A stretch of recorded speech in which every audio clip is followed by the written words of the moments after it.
বিরোধীদের আনা একটি প্রশ্ন তারকা চিহ্ন থেকে তারকাহীন হয়ে গেছে।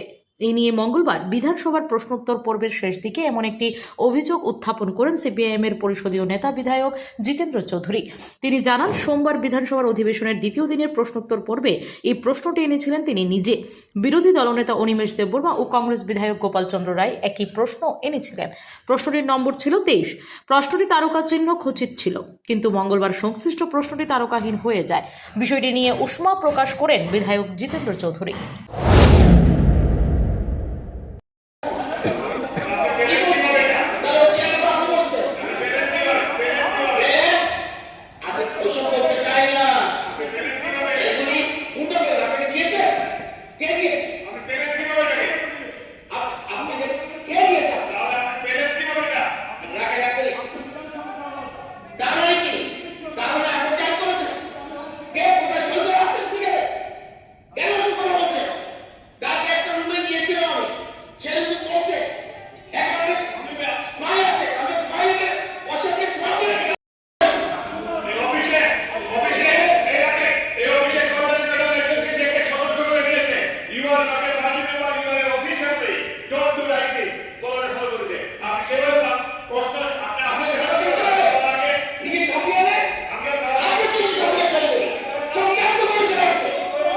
Bureau Report as Bharat Life 24 hours.